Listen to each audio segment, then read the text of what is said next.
The CIA, three letters that evoke mystery, power, and secrecy. For decades, whispers circulated about a top-secret program hidden from public view. This program, known as MKUltra, aimed to control the human mind itself. It was a foray into the darkest corners of human consciousness, a quest for the ultimate weapon in the Cold War. MKUltra remains shrouded in mystery. Much of the program's documentation was destroyed, leaving behind fragments of a disturbing truth. What we do know paints a chilling picture of unethical experiments, human rights abuses, and a government agency operating with unchecked power. This is the story of MKUltra, a testament to the dangers of unchecked ambition and the enduring power of secrecy. It's a story about the fragility of the human mind and the lengths to which some will go to exploit it. The truth, as they say, is often stranger than fiction. And in the case of MKUltra, the truth is a bitter pill to swallow. The seeds of MKUltra were sown in the paranoia of the Cold War. The Soviet Union, with its own rumored mind control program, posed a significant threat. The CIA, determined to maintain an edge, embarked on a quest to weaponize the human mind. MKUltra officially began in 1953, authorized by then CIA Director Allen Dulles. The program's objectives were ambitious, if morally dubious. The CIA sought to develop techniques for controlling enemy minds, extracting information from resistant subjects, and even creating super soldiers impervious to pain and fear.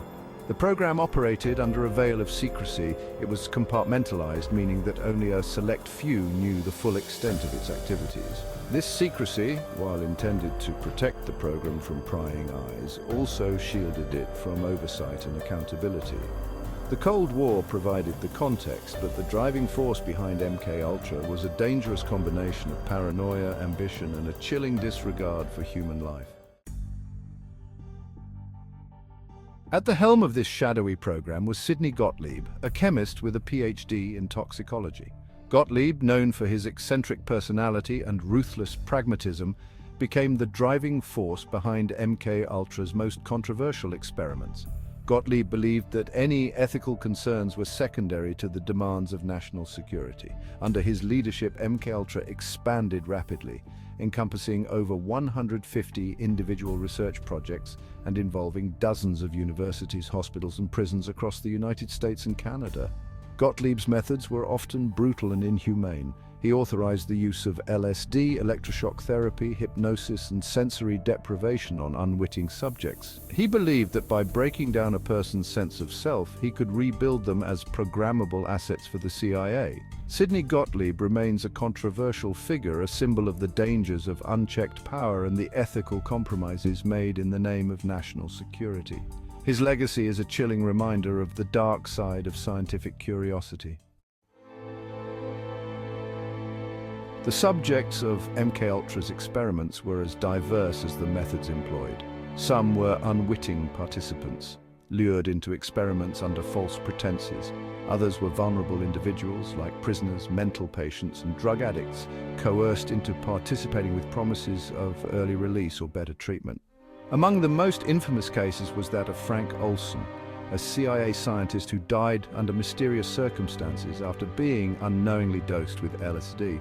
Olson's death, initially ruled a suicide, sparked outrage and brought the first wave of public scrutiny to MKUltra's activities. The use of unwitting subjects, often drawn from society's margins, raises profound ethical questions. It highlights the dangers of unchecked power and the ease with which vulnerable individuals can be exploited in the name of national security. The human cost of MKUltra's quest for mind control is immeasurable. The program left a trail of broken lives, shattered minds, and unanswered questions, serving as a stark warning about the ethical boundaries of scientific research. Section 5. Mind-bending methods, LSD and beyond. LSD, a potent hallucinogenic drug, became synonymous with MKUltra. Gottlieb, fascinated by the drug's mind-altering properties, believed it held the key to unlocking the secrets of mind control. The CIA conducted countless experiments with LSD, often with disastrous results. Subjects were given the drug without their knowledge or consent, leading to unpredictable and often terrifying experiences. Some suffered prolonged psychological trauma, while others experienced psychotic breaks from which they never fully recovered. While LSD became the poster child for MKUltra's excesses, the program explored a wide range of mind-altering techniques. These included electroshock therapy, hypnosis, sensory deprivation, and even experimental drugs designed to induce amnesia or alter personality. The methods employed by MKUltra were not just unethical, they were often ineffective and based on flawed science. The program's obsession with mind control led it down a rabbit hole of questionable research, wasting taxpayer money and inflicting untold suffering on its victims. Section 6. The search for a truth serum. One of MKUltra's obsessions was the search for a truth serum, a drug that could break down a subject's resistance and force them to reveal their secrets. This quest led the CIA to experiment with a variety of substances, from barbiturates and amphetamines to scopolamine and sodium pentothal. These experiments were often conducted in a highly unethical manner, with subjects subjected to physical and psychological torture in an attempt to break their will. Despite years of research and countless human experiments, the CIA never succeeded in finding a reliable truth serum. The search for a truth serum, like much of MKUltra, was based on a flawed premise. It assumed that the human mind was a simple machine that could be manipulated with the right chemical cocktail. The reality, of course, is far more complex. Section 7. Beyond the walls of the agency. MKUltra's reach extended far beyond the walls of the CIA. The agency funded research projects at numerous universities, hospitals, and prisons across North America. These institutions, often unaware of the true nature of the research they were conducting, became unwitting accomplices in the CIA's mind control program. The CIA's involvement in these external research projects was often shrouded in secrecy. Funding was funneled through front organizations, and research proposals were deliberately vague to conceal the true nature of the experiments. This outsourcing of research allowed the CIA to conduct its experiments on a vast scale while maintaining a degree of plausible deniability. It also raises serious questions about the ethics of scientific research and the responsibility of institutions to ensure that their work is not being used for nefarious purposes. Section 8. Unraveling the Truth, the Church Committee. For years, MKUltra remained a closely guarded secret. However, in the early 1970s, a series of scandals rocked the intelligence community, forcing the government to confront its past abuses. In 1975, a Senate committee led by Senator Frank Church launched an investigation into the CIA's activities, including MKUltra. The Church Committee's findings were shocking, revealing a pattern of illegal activities, human rights abuses, and widespread deception of Congress and the American people.